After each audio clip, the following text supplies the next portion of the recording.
So, last night I went round a friend's house to watch Watchmen, um, which is a Alan Moore and someone else I honestly can't remember graphic novel which was adapted by Zack Snyder, um, and it is fabulous, an absolutely great film. It's very dark, very gritty.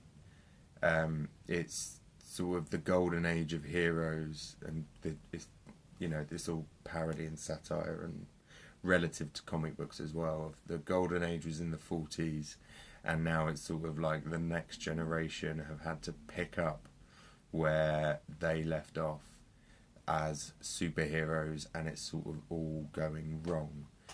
And the sound in it is absolutely amazing the whole way through, because it's not just in the noises they use and the sound design, because arguably the sound design is quite simple.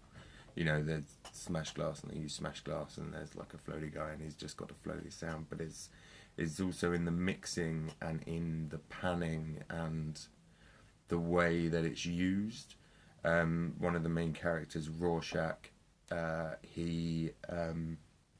he does the voiceover, and the narrative is told through his diary entries, which is they've got everything on 3 channels for the narration, so it's centre, left, and right. So it feels a lot deeper and a lot closer, and like you're being onslaughted by it. And then when it's just his voice, it's a little bit more muted and a little bit more. But that sort of shows off how either they did it on set with a lavalier mic, or tried to replicate the production sound as much as possible. But that shows how well the dialogue is recorded in this film, because there's not that much of a difference between the two. It's really told in the mixing and the panning, which is great and quite subtle, really. It's not like an effect or grandiose or noticeably different from the production sound. It's just in that slight movement, which I don't think normal people would notice, and I love that. His voice as well is absolutely great. I don't know off the top of my head the actor that played him, but absolutely brilliant, and definitely a big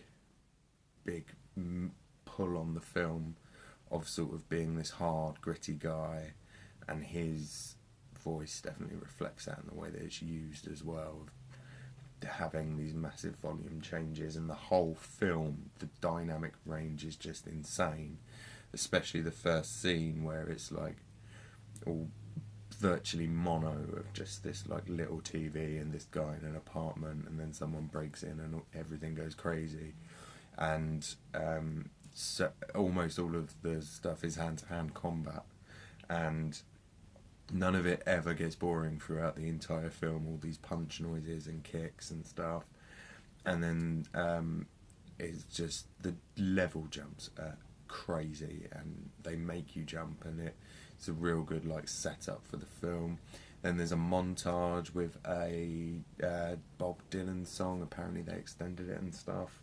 But that's just, it's nostalgia mixed with the visuals, and just a great song as well. And that sort of shows you all the different incarnations and the history of these superheroes and what happens to them, and kind of how we end up where we are at this point in time, as a loose amount, but then it also keeps jumping backwards and forwards. So there's loads of music stuff that changes in style when you go back in time.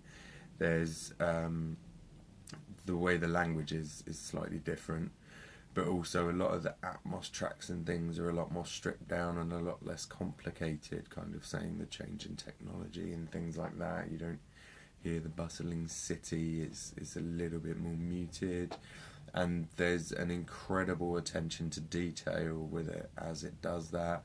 And there's also Dr. Manhattan, who is kind of this omnipotent, omnipresent, godlike character and his voice has got these extra little effects on them, and it's subtle and understated, but it also changes depending on his mood, which is really nice, because you could have just picked an effect and put it the whole way through, but there's different bits that go on, and that's for an virtually entirely CGI role. That's really well done, because he's supposed to be emotionless, but you just know what he's doing and what he's thinking and why he's saying things the whole way through, all through the way it's acted, the way it's recorded, and then with the little extra effects and everything as well. Absolutely fantastic. And it kind of makes me look forward. I don't know if they would do it, but when we go forward to further down the line of the Marvel Cinematic Universe and the DC Cinematic Universe, of what it's like and how these people end up with like mental problems or hate crimes and things, and just everything is a mess, and in their personal lives and their professional lives. And I really hope they go this sort of route, because it makes a dark, gritty film, and there is a couple of jokes in it, and they are sort of cheesy parody jokes of the time, because it is set in the 80s, but they still land quite well, and because they're so out of place, they do make you laugh a bit.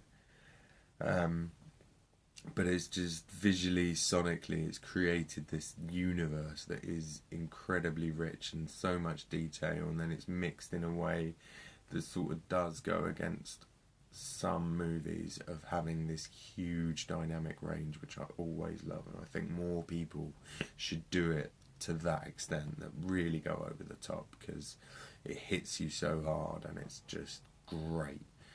And for that and the story, I can't really recommend the film enough if you have not seen it.